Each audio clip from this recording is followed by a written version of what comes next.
saudara tahu di Alkitab berkali-kali diceritakan tentang minyak.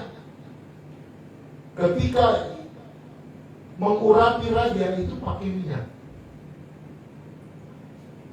Bait ala Salomo ketika sudah jadi diurapi pakai minyak.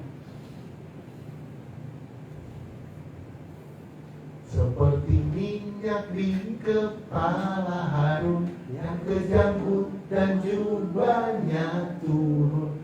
Kenapa lagu ini, tulisan Mazmur Daud ini 133, minyak di kepala Harun, bukan di kepala Musa. Pemimpin Musa loh, pemimpin Israel Musa. Kenapa dibilang di kepala Harun? Harun imamnya. Musa pemimpin bangsa, Harun pemimpin ibadah.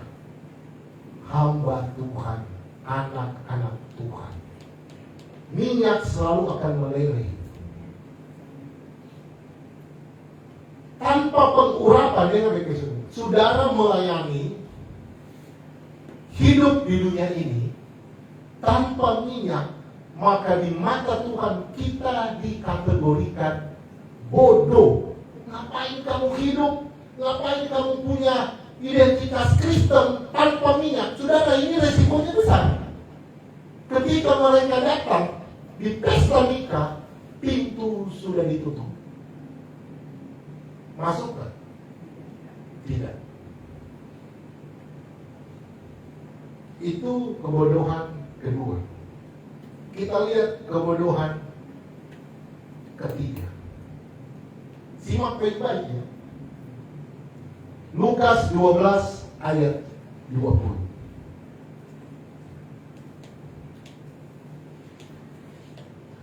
Lukas 12 ayat 20 dan 21. Dengar. Tetapi firman Allah kepadanya, hai engkau orang bodoh. Ini firman. Pada malam ini juga jiwamu akan diambil daripadamu. Dan apa yang telah kau sediakan untuk siapakah? Nanti. Ayat selanjutnya. Demikianlah jadinya.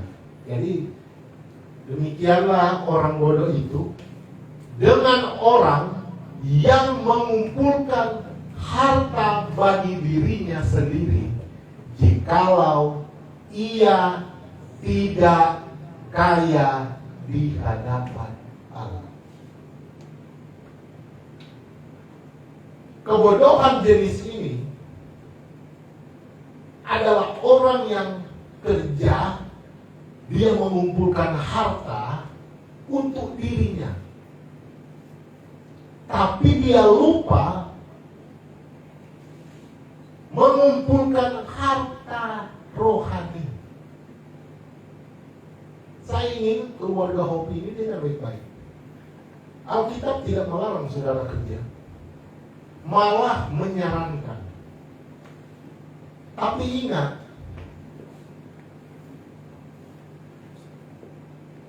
orang yang cuma kumpul harta diri, harta duniawi, ayat di atas kita baca tadi apa? Malam ini nyawamu Tuhan ambil. Gak ada sia-sia hartamu. Benar. Sudah tahu cerita Lazarus dan orang kaya? Orang kaya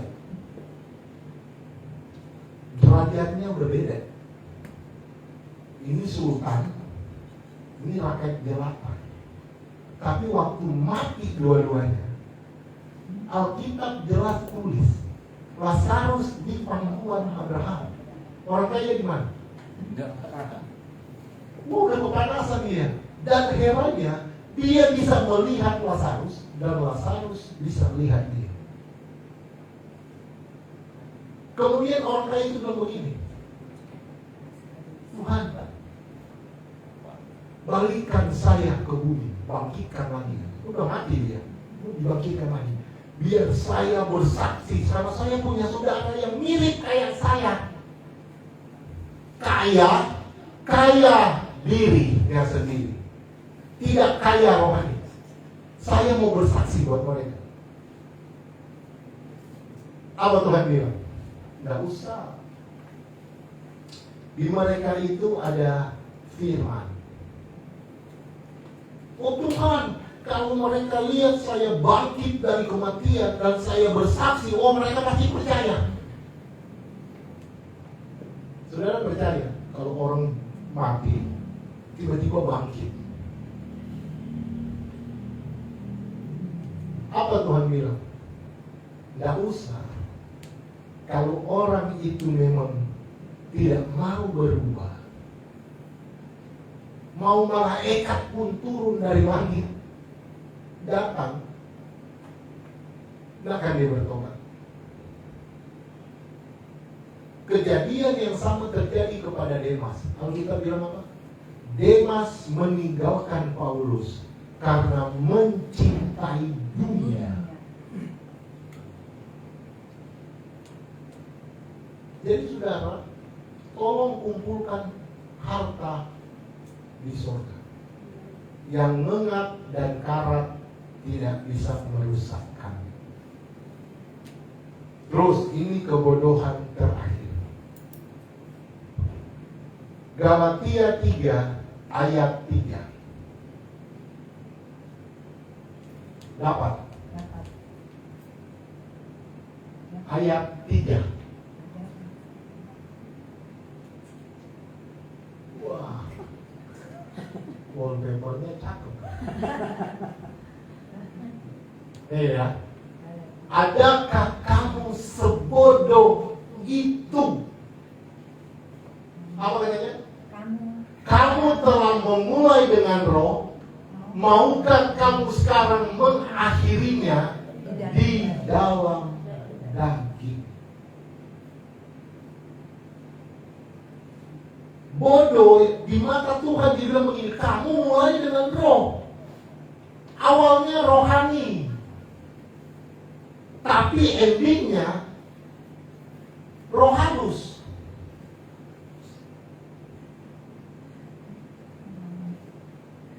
Saudara pernah lihat orang itu? Awalnya ini orang ini, ini katanya saya tahu, ini orang pelayanan. Saya pernah begitu. Pernah ketemu orang. Terus saya, ini orang setahu saya, dulu saya masih anak bawang, masih gulung-gulung kabel, ngangkat speaker kalau ibadah. Dia ini sudah WL, sudah singer. Sekarang saudara, sudah pindah. Kaget saya. Ini orang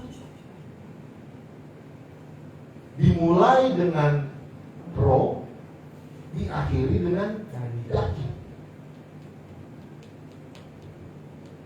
Saya, saudara, dan istri, kami sudah memulai dengan roh melayani. Selalu saya bilang kepada keluarga, tolong doakan kami. Gak usah doa biar kami kaya, kita tidak perlu kaya. Doakan supaya hati kami, supaya setia kami tidak berubah. Karena segala sesuatu bisa berubah. Awalnya waktu masih perintisan, semangat. Semangat. Giliran sudah kaya, udah mobil 3, boro-boro masuk jemaat. Reelsnya itu ada di kota Casablanca, ada di mall satu, di mall lain. Semua orang bisa berubah. Dulu waktu merintis, jemaat nggak ada di rumah pun masih besuk. Sekarang jemaat sudah mau mati, dia cuma WA. Memulai dengan roh, mengakhiri dengan daging. Tuhan bilang kamu bodoh. Apakah kamu sebodoh itu? Ini saudara bukan cuma sekedar, ini bukan penghinaan. Ini kenyataan yang pahit. Bodoh kalau kayak kita sekarang. Bodoh banget lu ya. Udah bagus-bagus, kenapa begini? Dulu kalau saudara beli yang permainan Tetris, lu pernah main Tetris? Kalau salah, kedengaran suaranya. Bego lu. Kita tahu salah, bego lu. Kita dibego-begoin magen. Karena salah. Saya berharap kita sudah mulai dengan roh sampai ending tetap rohani. Amin. Kita mesti sepakat. Sudah mulai dengan roh, akhiri dengan roh. Dan yang terakhir, Amsal 14 ayat 9. Amsal 14 ayat yang ke-9. Sudah dapat? Sudah. Ingat baik-baik ayat ini. Orang bodoh mencemoohkan korban tebusan, tetapi orang jujur saling menunjukkan kebaikan. Sudah tahu kata mencemooh apa artinya? Kalau di bahasa Inggris ini ditulis mocking, mengejek. Saudara pernah mengejek orang? Nah, Ada ejekan gaya baru yang persuasif. Cie, udah kurus nih. Padahal kita lagi naik badan, lagi membesar, dibilang udah kurus. Itu mengejek. Iya, cuma agak bagus, agak diplomatis. Kalau bunuh orang itu cuma ditaruh racun dikit, matinya bulan depan. Bayangkan orang bodoh mencemoohkan korban tebusan. Sudah tahu apa ini korban tebusan? Di Israel itu ada satu korban namanya korban di atas semua korban. Itu namanya korban penebusan. Korban ini hanya terjadi 1 tahun 1 kali. Kalau korban pengampunan dosa tiap hari. Kita bikin salah hari ini, sore datang bawa kambing, tolong saya dosa kan ini. Nyolong duit mama. Kambing ini pun saya nyolong. Buat nebus dosa ini nyolong kambing.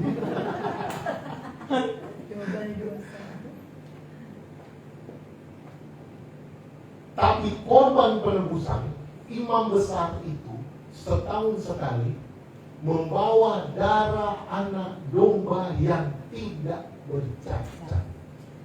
Dia masuk ke ruang Maha Kudus, memercikkan di atas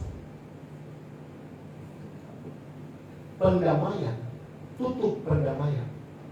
Maka dosa satu bangsa, wah, bukan satu orang, Pak, satu bangsa, dari merah seperti permisi jadi putih seperti salju.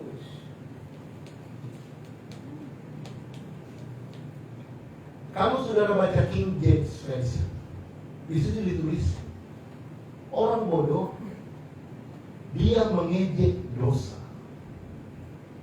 Saudara tahu arti mengejek dosa? Mentang-mentang sudah ditebus, mentang-mentang menghapus dosa sangat mudah, hanya ambil darah kambing. Jadi dia mengejek, dia bikin dosa. Kenapa? Tinggal bawa kambing juga, selesai dosa saya. Aman. Toh dosa saya 1 tahun yang sudah segunung-gunung itu, kalau imam besar masuk juga habis. Ada orang, tipe orang, kita larang keluar rumah, malah dia keluar.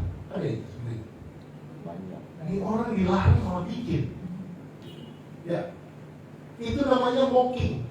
Dia kayak ngejek kita.